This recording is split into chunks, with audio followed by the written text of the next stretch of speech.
and welcome to Good Game, the show for gamers by gamers. I'm Bajo. And I'm Junglist, and this week we get extreme! We do? Oh yes, my friend, we have the extreme casual games that anyone can get, and the extreme hardcore games that only the dedicated few can appreciate.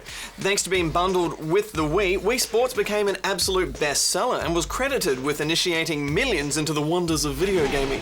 Now the sequel is here, and it's called Wii Sports Resort. And from the complete opposite end of the scale comes ARMA II. It's from the company that makes training simulation software for the Army, and it's extremely hardcore. Plus, an inside look at one of the pillars of the PC gaming world, Valve Software. But first, can you guess the game for this week? Let's flank the bastards! Follow me to the bunker! There goes your news badge. Hi, badge. Good game!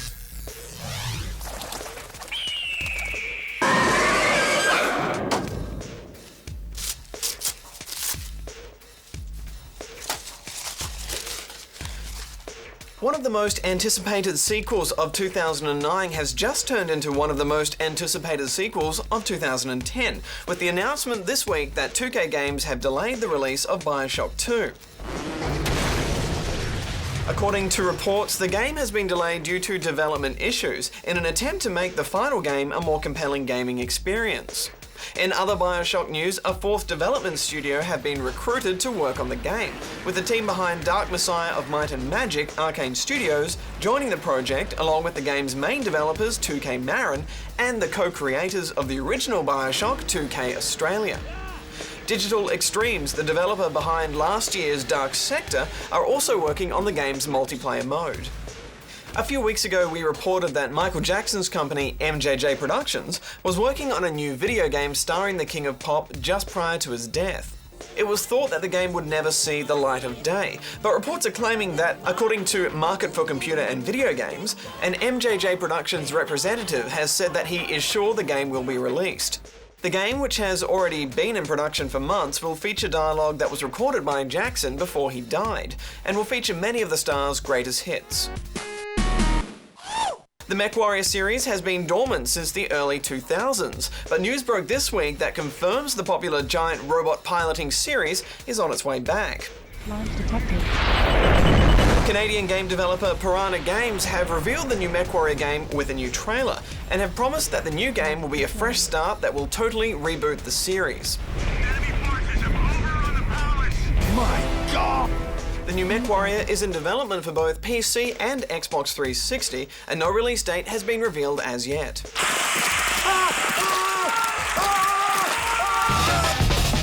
Good game! Jung, it says to allow adequate room around us before we start gameplay. Do you think we should try and find somewhere a little bit bigger than the dog? Alright, but I'm not carrying anything. That's better. Wii Sports was bundled with the Wii when it was released here in Australia, and it really showed what the Wii was all about and what the Wiimote could do, and to this day it's still one of the best games on the Wii. Now, to coincide with Nintendo's new Wii Motion Plus technology comes Wii Sports Resort. Before we get to the actual game, we should point out that you need to have the adapter on every controller you want to use. Motion Plus plugs into the bottom of the Wiimote, like so, and it allows for much greater sensitivity and realistic barrel rolls, for example. You'll definitely notice the difference, and it's a really good thing because there's less of this and just more sensitivity, which is something we've all been wanting for a very long time. I gotta say though, Jung, the introductory video on how to install this is pretty patronizing. Insert the front of the Wii remote into the jacket as far as it will go, and gently pull the sensor unit up at an angle. I think I can work this out. Great Scott! Having said that, Baz, the video is a lot more interesting if you put some different music to it. Oh, baby.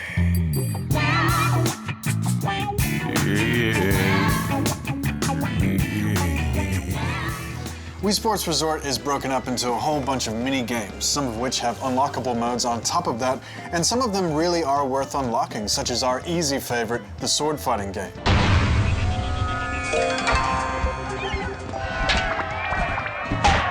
You'll need to wrangle the Wiimote to block and fight, and it does get a little waggly because, especially in multiplayer, all you need to do is one successful block and then just spam like crazy. The strongest part of this mode is definitely the fruit slicing, which is really good fun with a human opponent.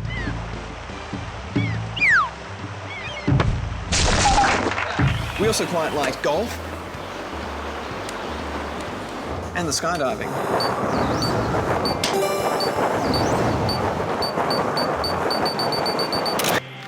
Archery is great too, and a lot of these mini-games require you to take wind resistance into account, which forces you to use the Wiimote in a different way. Cycling was a bit awkward, but we kind of liked it. You have to pedal using the Wiimote and chuck at the same time, leaning while avoiding gusts of wind. Yeah, and you really have to pick the points where you're going to sprint. I thought the basketball was definitely the hardest, though. Their idea of a hint is to throw a ball into a bell above your head. Strangely, John, that didn't really help me. There's also some biplane dogfight fun. And Badge, you totally glazed over during the canoe bit. It's the most repetitive of the events, and the only four-player simultaneous one, really. And John, while I was out there in the ocean, paddling as fast as I could, doing this over and over again, I couldn't help but wonder what on earth I was doing it for. What on earth am I doing this for?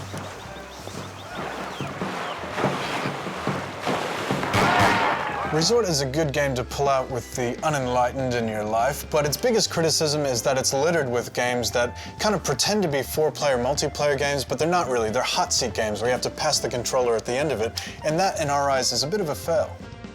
Maybe Ninty figure no one's going to go out and buy 3 extra Wii Motion Plus adapters just for this game. But you're right, Jung, you know, Wii Sports had Wii Bowling and Wii Tennis, and they were great fun, and nothing here really rivals that. Also, there's so many warnings now. Clear a space before you play, why don't you take a break? It's a bit overkill. Yeah, maybe Nintendo got overcautious from all those fake images of Wiimotes going into TVs and stuff. It just smacks of Nintendo being overly cautious, Badge, and call me old-fashioned, but I don't like my games telling me when I should stop playing. Apparently it's time to take a break. Well, it's going to be like that. And you know, for a game that really is all about multiplayer, a lot of it just feels really tacked on and not fleshed out. And in single player, you're only going to get a few hours of fun at best. It's a bit more colorful than the last one, but graphically it's not that much of a step up, and really it's only about 30% of what it could have been gameplay-wise. I'm giving it 5.5 out of 10 rubber chickens.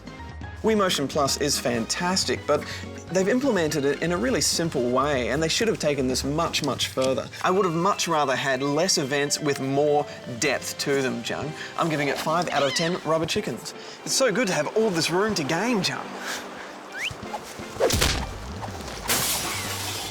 Gungi?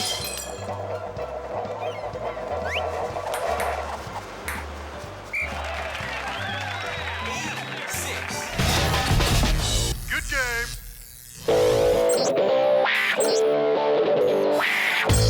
We're here in sunny Seattle, a city known for its rain, but the gaming gods are smiling on us today. It's home to some of the best computing minds in the world, Microsoft HQ and Valve Software. Valve are responsible for revolutionizing the way we buy and play games. Without Valve, we wouldn't have Half-Life 1 and 2, Counter-Strike Source, Team Fortress 2, and good game favorite Portal. So we've visited this beautiful city to say hi to Valve and meet its founder, Gabe Newell. Come on.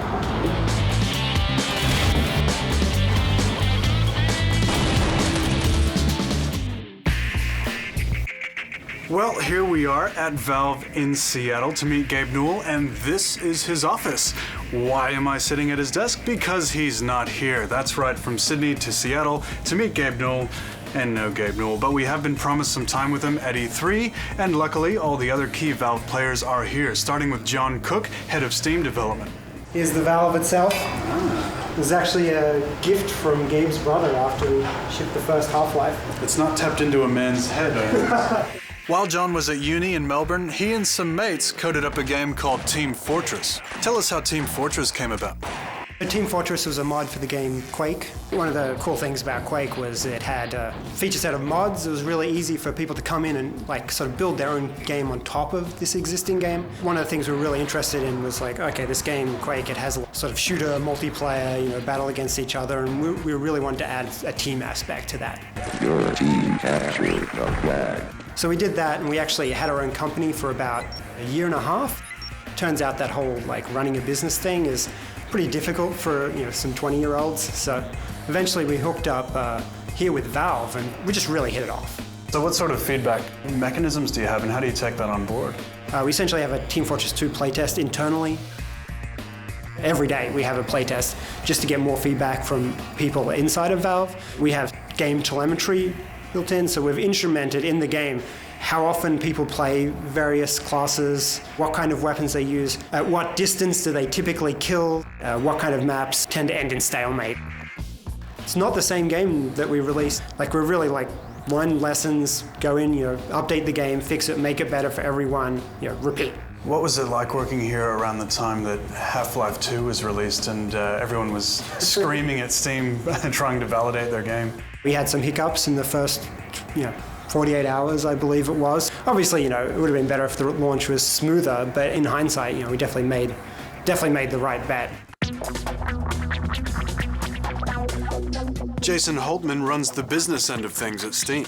We love reviewing games on the show, And Yet It Moves. Would you say that Steam Valve has a commitment to those types of games? It really depends on how good the game is. There's a lot of folks out there that do copycat games or smaller games. Those are going to rise and fall like they always have. But now with the possibility of having digital distribution, you can certainly try a game out a lot faster than you could before and learn from it. And then, if you've got a connected platform like Steam, where you're taking your game and using it like a service, you can grow that game over a long period of time. So another good example of that, of it being profitable, is Dylan Fitterer's AudioSurf. He continues to update it. If you log on to Steam every week, Dylan kind of talks to you inside of his game. He'll put a screen up in front and say, this is what I did this week, this is the music that I found. And that's something you could never do before. All right, Mr. Newell, you promised us an interview. We came to Seattle. I sat in your chair. Now I'm gonna find you. I've got my map. And if my years of Counter-Strike have taught me anything, you'll either be at bomb site A or bomb site B. Or room 501. I'm coming for you.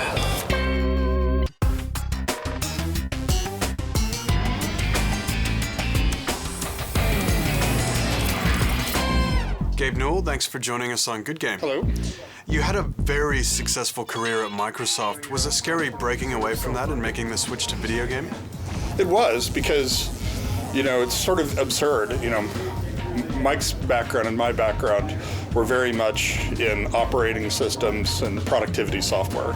And the idea that people who've been building spreadsheets for a living are going to go off and do an entertainment product is kind of ludicrous. We both thought that there was a pretty good chance that we were going to go take a stab at this for a year, fail miserably, and then tuck our tails between our legs and go back to working at Microsoft. The nice thing about the gaming business is that failure is unambiguous. You either succeed or you fail, as opposed to other kinds of businesses, like there's service provisioning businesses where you can be in them for 10 years and still not know whether you're going to be successful or not. Of course, your first game was Half-Life, which was very successful.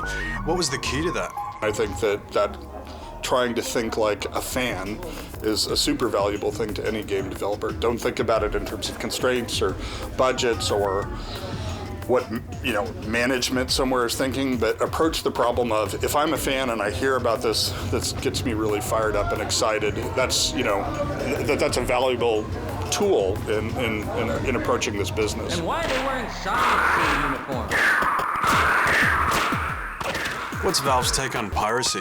What is piracy? Piracy is about people who want to steal stuff from you, right? That they don't want to pay any money and they want to get your content. But when you look at the fact that these people have, $2,000 PCs and, they're spending $50 a month US more on their internet connections, clearly they're willing to spend money.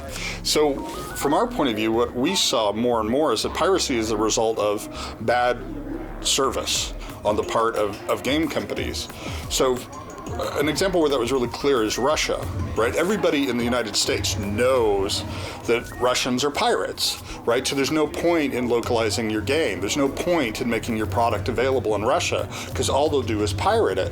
When the reality is that the pirates in Russia were actually doing a much better job than the games companies themselves in localizing the product and making it available. People are happy to pay money if they're getting what they perceive as a great product delivered on their terms.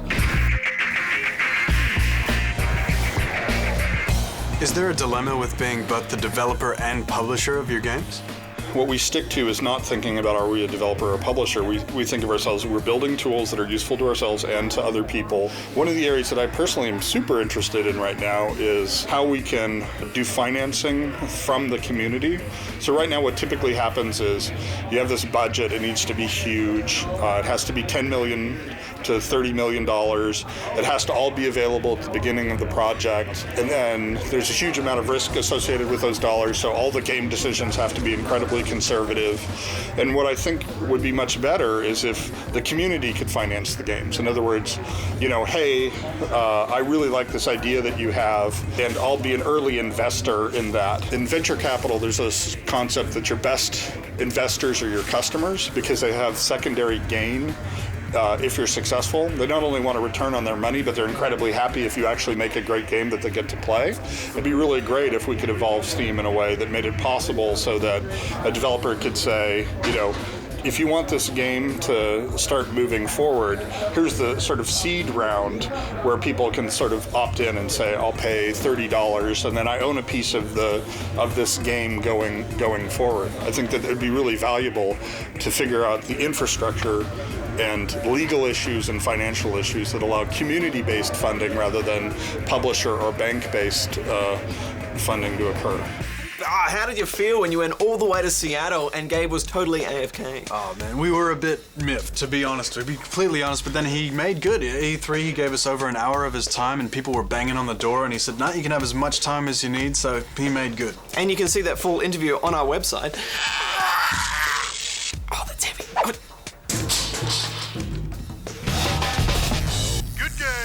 Potty Harry is back, and the latest in wand-waving spellcasting shenanigans is Harry Potter and the Half-Blood Prince, movie and game, of course. You play as the boy wizard in his 6th year at Hogwarts as he continues his quest to thwart the deeds of he who cannot be named.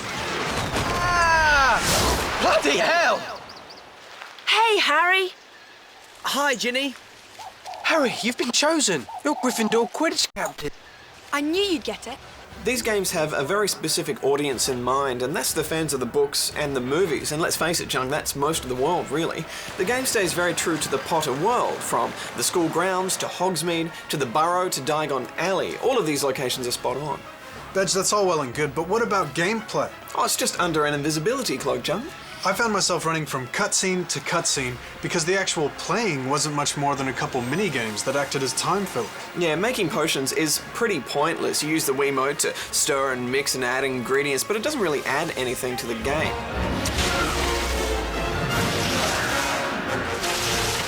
And dueling is completely random. I quickly got over being challenged to a duel by every Tom, Dick, or Harry. Not yourself, not Harry. You don't challenge yourself to a duel. That's stupid. It's also ridiculously easy. If you get stuck, all you have to do is press a button to summon nearly headless Nick, and he'll show you where to go. Hey, Nick!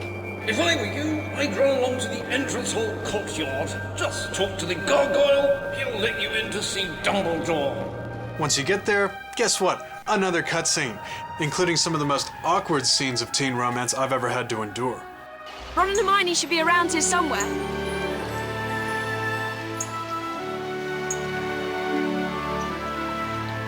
I'll see you later. Nothing like the teen romance in Call of Duty 4.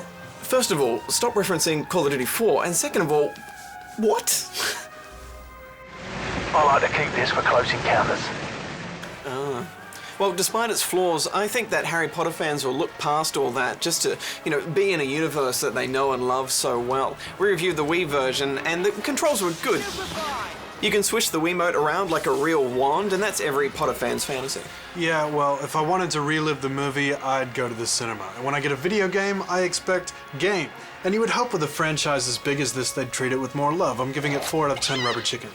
Look, I quite enjoyed being a boy wizard at times, but yeah, on a gameplay stance, it's a big fat fail. I'm giving it 5.5 out of 10 rubber chickens. Magics! Come on. Not again. Good game. Good game.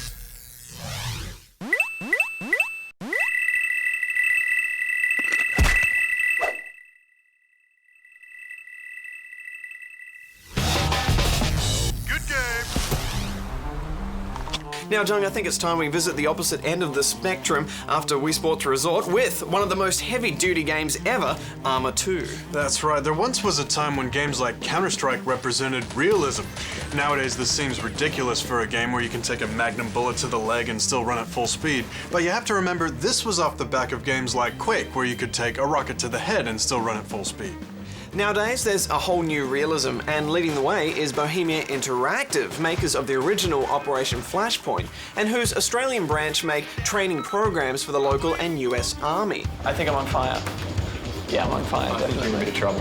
Their latest game is ARMA II, and coupled with the upcoming Operation Flashpoint 2, it's a good time for fans of hardcore realism. ARMA II classifies itself as a combat simulator rather than an FPS, and that's kind of it in a nutshell. It's one of those games where you have to read the manual before you do the tutorial. Let's test you. Shoot as many targets as possible. If you want to quit, just drop your weapon or leave the station. In the first few missions, there's a focus on special forces, and you'll usually be dumped a fair hike away from your actual mission. To us, this was a bit of a learning experience. We like to think we're pretty good at shooters here at Good Game, but this game really puts in perspective how much time and planning and communication goes into even just a small-scale attack. One bullet can kill you, and chances are you won't see where it's coming from. And it's not rare to spend 10 minutes stalking one enemy for the kill. Play to our front. I'm hit. Communication is still robotic, but very effective and very in-depth.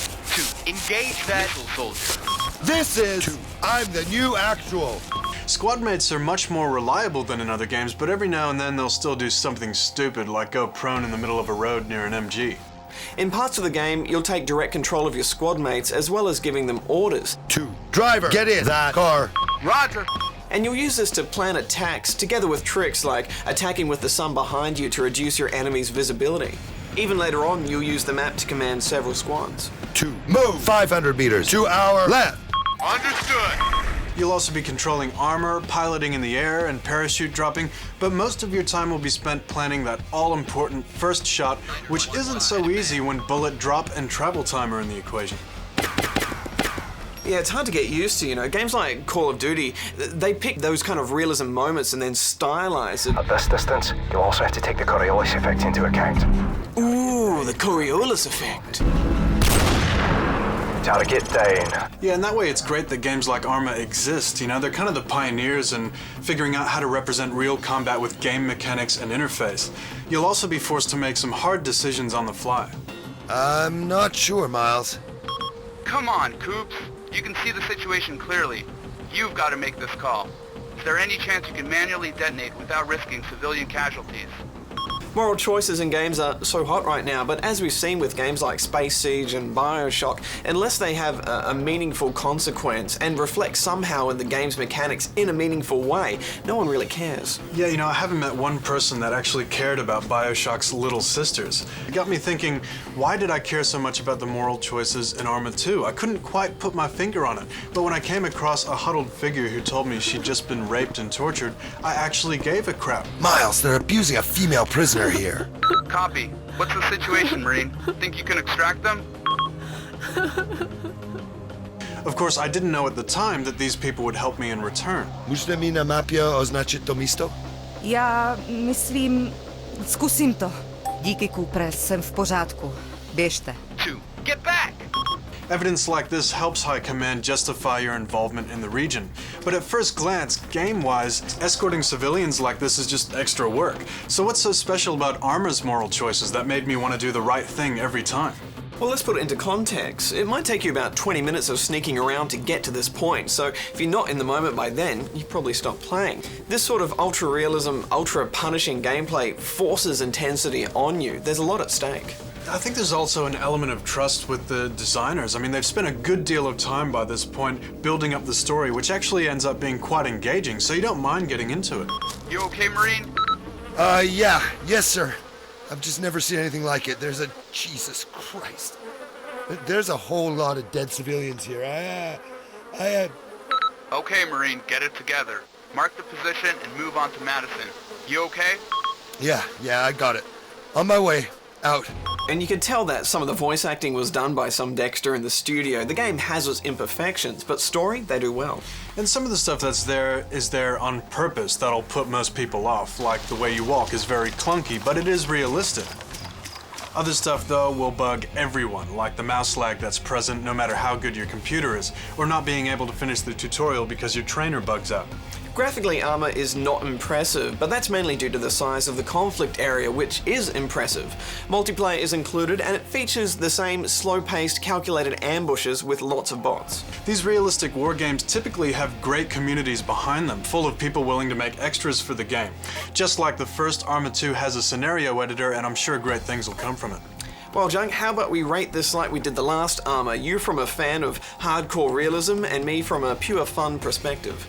Easy. ARMA II is at the extreme end of combat simulation. And even though there are a few things that'll annoy everyone, it's very good at what it does. And it's great that games are being made for the smaller, hardcore market. I'm giving it 9 out of 10 rubber chickens.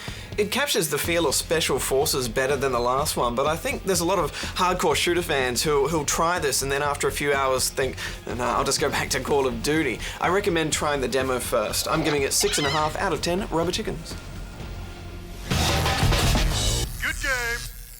Did you guess the game for this week? It was Gunman Chronicles, a game that chronicled the first-person shooting antics of a man with a gun. A gunman? This one came out in 2000, and although it was actually worked on by game developer Rewolf Software, it was also the first non-Half-Life game that Valve founder Gabe Newell was credited on. It wasn't that good though, was it, John? No, indeed it was not, proving that even the greats can make lemons. Next week we're checking out The Conduit, a Wii exclusive shooter. And more guns in Battlefield 1943. And more fairies in Fairy Solitaire. Don't forget to check out our website. We've got some exclusive stuff, extended interviews, and Badge, what's the competition this week? Well, I thought to be different, John, we'd have a caption comp. What's the prize? A bunch of stuff I've stolen from your desk and a t-shirt. Till that time, gamers, Junglist out. Barjo out.